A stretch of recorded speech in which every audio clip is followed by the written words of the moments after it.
আমার ভগবান জাতপাতের বিচার করে কারো ঘরে যান না। ভগবান তো অযাচিত ভাবে সবাইকে কৃপা করেন। মনে নাই সেদিনকার কথা?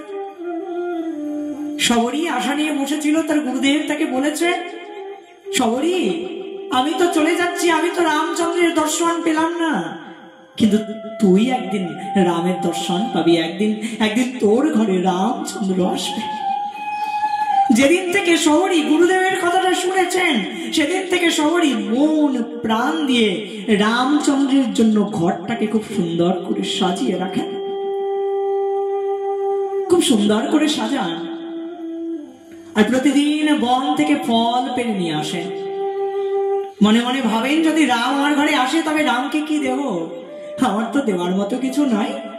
তাই প্রতিদিন বনে গিয়ে ফল সংগ্রহ করে নিয়ে আসেন। ফল সংগ্রহ করে নিয়ে এসে আগে নিজে আস্বাদন করে দেখেন কোন ফলটা সুস্বাদু।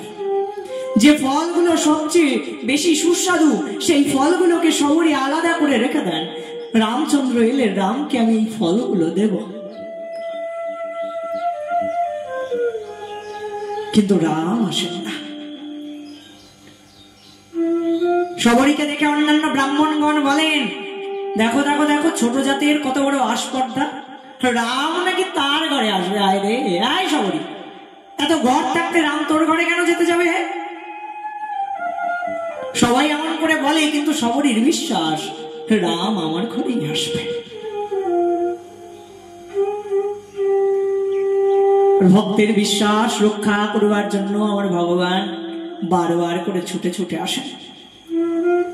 আজও ভগবান এলেন। শবরী যেই পল্লীতে অবস্থান করছিলেন,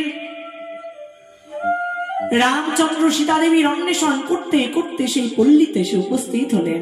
শবরীর ঘরে যাবেন, কিন্তু সরাসরি ভগবান শবরীর ঘরে গেলেন না। ভগবান কি করলেন জানো?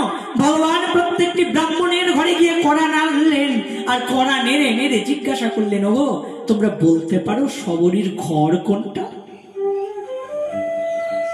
যিনি অন্তর্যামী ভগবান, তিনি কি জানেন না শবরীর ঘর কোনটা? সব জানেন, কিন্তু সব জেনেও তিনি সবার ঘরে ঘরে গিয়ে কড়া নাড়লেন কেন জানো?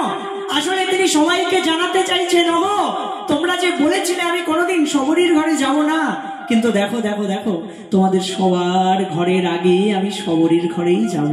তোমরা জানো, সবাই জানো, জগৎবাসী আমার ভক্তের মহিমা প্রচার হোক। তাই তো ভগবান সবার ঘরে ঘরে গিয়ে জিজ্ঞাসা করছেন, ওগো তোমরা বলতে পারো শবরীর ঘর কোনটা? ভগবান শবরীর ঘরে গেলেন। ভগবান গিয়ে দেখছেন শবরীর ঘরে ফলের পর্বত হয়ে গেছে।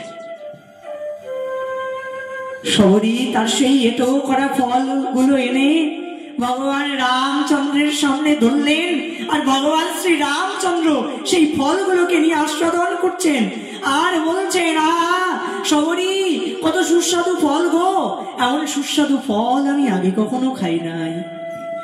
এক পক্ষ জিজ্ঞাসা করছেন, ও ভগবান তুমি না রাজার ছেলে, একে তো তুমি ভগবান সর্বশক্তিমান হচ্ছে সে কথা নয়, ছেড়েই দিলাম, এবার তুমি যে অবতার হয়ে এসেছো তাও তো রাজার ঘরে এসেছো, রাজা দশরথের পুত্র তুমি এমন সুস্বাদু ফল কোনোদিন খাও না, এটা হতে পারে?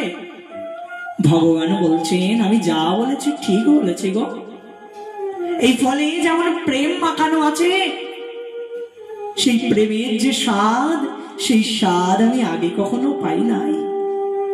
ও শবরী সত্যি বলছি, আমি এমন সুস্বাদু ফল কোনোদিন খাই নাই। আমার ভগবান তো এমন করে ভক্তকে কৃপা করেন, জাতপাতের বিচার করতে যান না, জাত দিয়ে বিচার করেন না। যে ভজে সেই বড় অভক্তহীন ছাড়, কৃষ্ণ ভজনে নাই জাতি কুলাদির বিচার। যে ভজন করবে সেই বড় হয়ে যাবে কৃষ্ণ ভজনে, জাতি কুলাদির বিচার নাই, বিচার নাই, বিচার নাই।